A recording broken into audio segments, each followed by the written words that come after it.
सामीन और प्यारे पाकिस्तानियों, ये हसीन हबीब तो होता ही हसीन है, मगर ये काफी ढेर सारे हसीन हैं हबीब के साथ साथ। मुझे तो पता ही नहीं ये कितना काम करते हैं।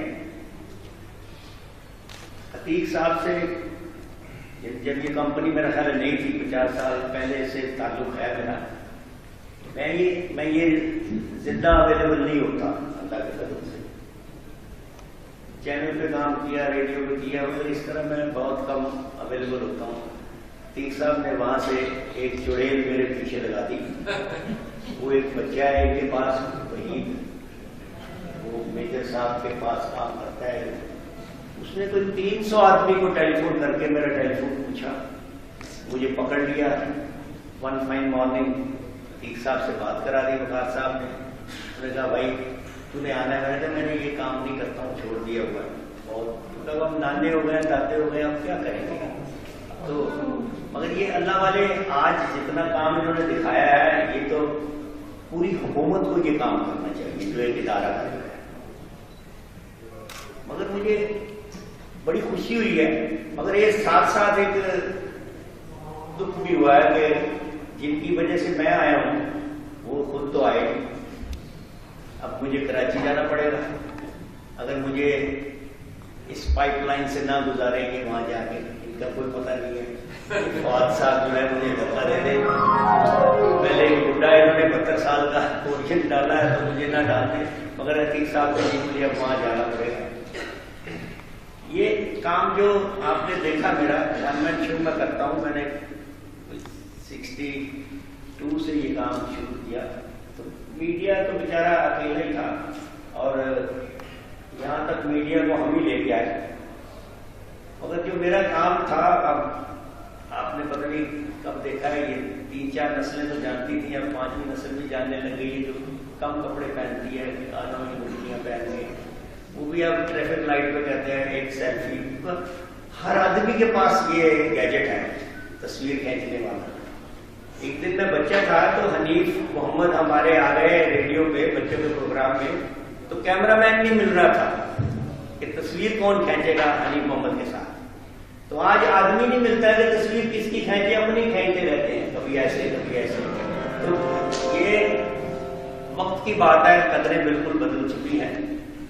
मैंने बड़ी हिम्मत करके, मेरे म्यूजिक डायरेक्टर हैं बॉबी वजीर, इनको कहा तो बच्चों को कि मेरे साथ आओ यार, ये अब वहां जाना पड़ गया और वहां जाके आपको कोई एक आध आइटम सुना दूं। ये बात मैंने शुरू किया था और फिर मैंने इसको कम कर दिया। साल में 3-4 फंक्शन पे जाता हूँ, जो बड़ी मजबूरन जाना पड़ता है क्योंकि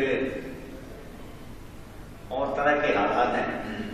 माशाल्लाह जितनी आग इन्होंने बुझाई है हसीन हबीब कंपनी ने, ये मेरा ख्याल जब एनडीए में लगी, जब आप नहीं थे ना, कचहरी में लगी, रेलवे में लगी, ये जितनी सरकारी आगे उसके लिए बुझाते ही।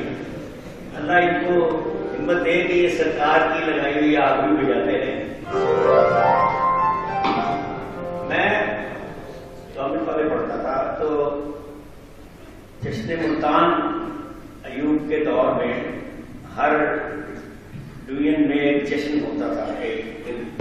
तो मैं और मेरे साथ एक इस मुल्क की बहुत बड़ी आर्टिस्ट वो जा रही थी, दोनों हम फोकर में बैठे हुए थे। तो जहाज एक ऐसी चीज होती है, यहाँ से मुल्तान जाना आपको पता है बहुत कम अरसे में आदमी पहुंच जाता है। रास्ते में वेदर खराब हो गया और एयर पॉकेट्स भी आ जाती हैं जहाज में। तो जो ही हमने टेक ऑफ किया, प्राइवेट तक जाते हुए एयर पॉकेट्स आ गई, कभी मुल्तान भी आया था। तो उन्होंने मेरे साथ बैठ के ही गाना शुरू कर दिया। ये मेरा हाथ जो है इसको आप देखते रहिएगा, वो मैं आपको हाथ नहीं दिखाना चाहता, मगर इसे जहाज समझे आप।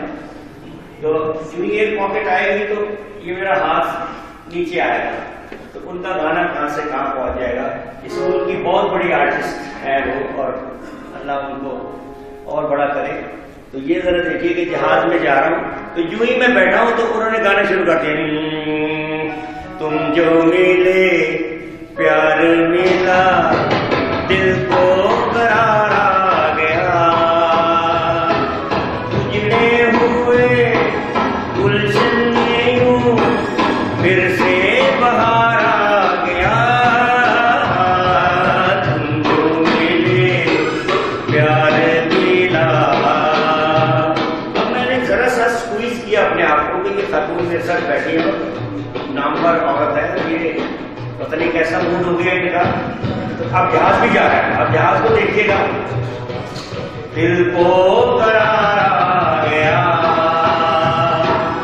उजड़े हुए गुलशन में यूं फिर से कुमार आ गया।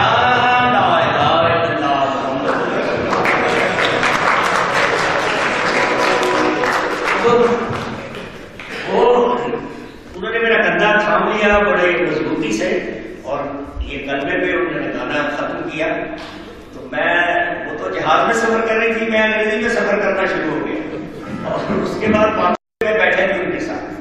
तो ये गाना जो है ये बड़ा अजीब और ऐसा अजीब ये गैजेट है जिसका दिल करता गाता है और कोई इस पे चेक नहीं है।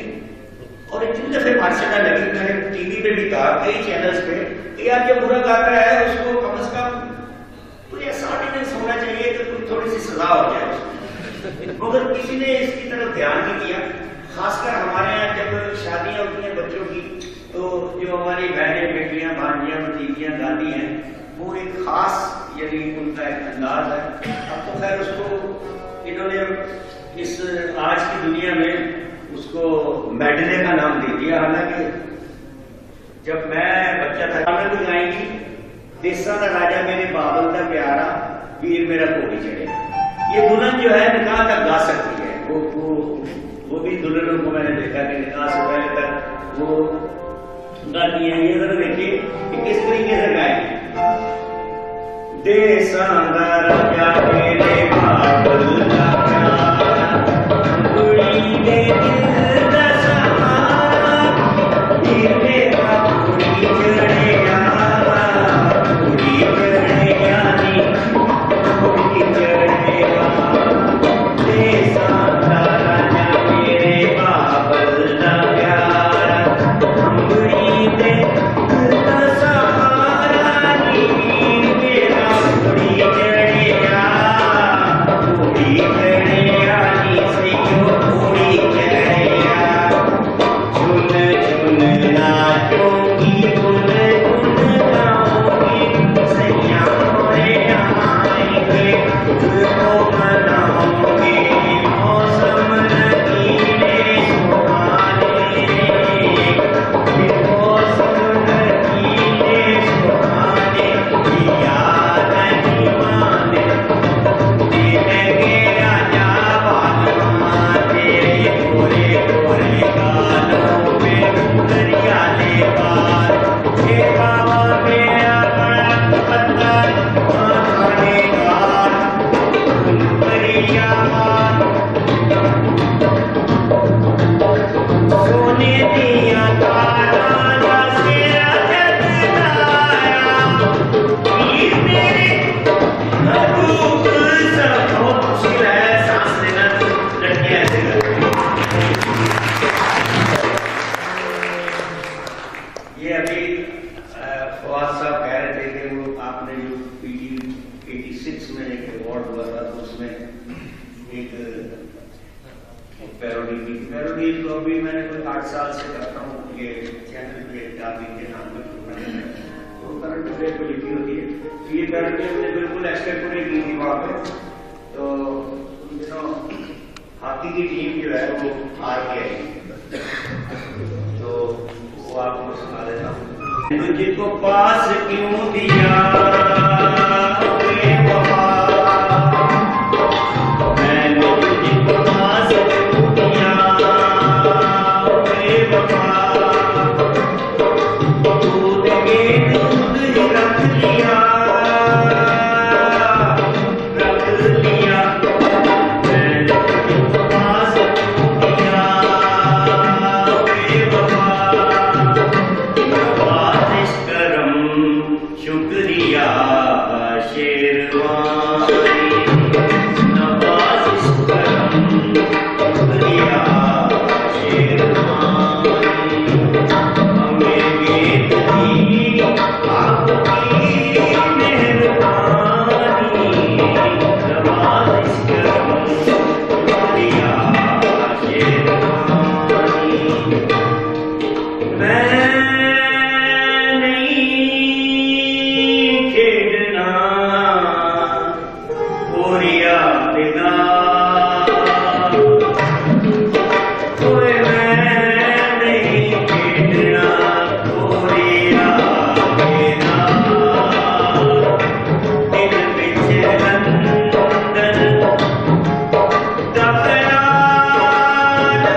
उसके बारे में एक उसी वक्त अल्लाह ने अता किया है फिल्म दी, इस तरह निकलेगा यूं टीम में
आइटम मैं करता हूँ आमतौर पे, लोगों को इसकी समझ नहीं आती, तो इसको सॉन्ग ऑफ कंफ्यूजन कहता हूँ। इसकी समझ नहीं आती, इसकी डिक्शन जो है वो बिल्कुल खतफे अलग होती है। तो ये आपको बता देते हैं। ये बीकानेर के पास, भावनगर के पास एक कभी मैं जा रहा था बाई रोड कराची, तो वहां पे एक बारात थी। बारात के आगे कुछ लोग यानी गा रहे थे, जो मेरे कान ने सुना, वो मैंने उसको कॉपी किया, मगर वो कुछ इस किस्म का था।